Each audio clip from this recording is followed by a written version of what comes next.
llegamos al momento del resumen de este primer tomo, que obviamente tendrá que ser breve, muy escueto, pero que se puede basar en 8 puntos básicos.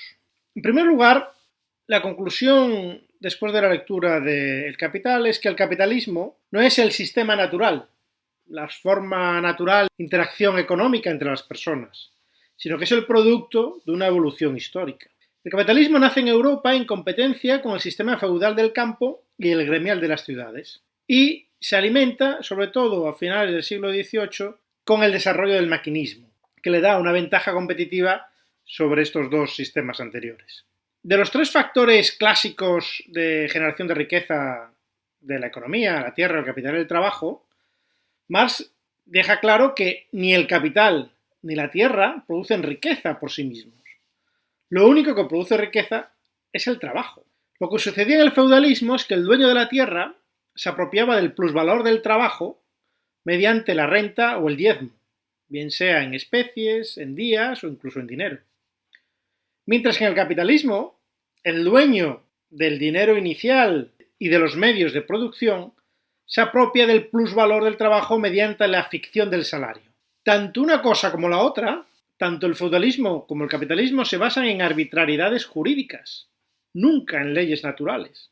En cuarto punto señalamos una de las claves de la filosofía marxista. Toda sociedad se conforma sobre la base de su estructura económica, y sobre ella se crea una superestructura jurídica, moral e intelectual que sirve para reforzar y reproducir la estructura económica.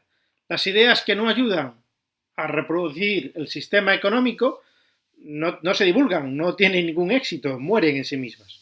Por eso, toda la literatura económica burguesa está orientada a reproducir y alabar las supuestas ventajas del capitalismo burgués, bajo una cínica capa de humanitarismo.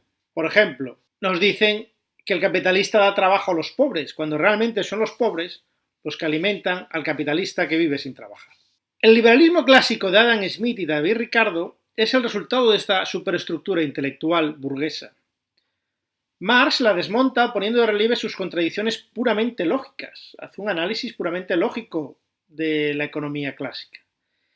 Y el neoliberalismo actual que padecemos no solo es igualmente falso, sino además obsoleto, pues ni Smith ni sus contemporáneos tenían en cuenta cosas básicas en la sociedad actual como el consumo privado, el ahorro familiar o el papel del Estado en la economía. El neoliberalismo es la mayor estafa de nuestra sociedad. El capitalismo liberal y el neoliberal, dejado a su libre albedrío, sin regulación ni compensación, solo produce miseria y desigualdad, una gran masa de explotados y una pequeña minoría de hipermillonarios. Y es así por la propia mecánica de este capitalismo sin regular. Además, este capitalismo salvaje, digámoslo así, conlleva la creación de trusts y monopolios que son peligrosísimos para las libertades políticas y democráticas, por su enorme capacidad de influencia sobre la clase política. Mientras haya 20 o 30 empresas en un mismo sector compitiendo entre ellas para obtener sus beneficios, siempre habrá una cierta variedad en las opciones políticas. Cuando estas empresas se concentran en 2 o 3, es fácil que los propietarios se pongan de acuerdo y presionen conjuntamente al poder político para hacer leyes que les beneficien.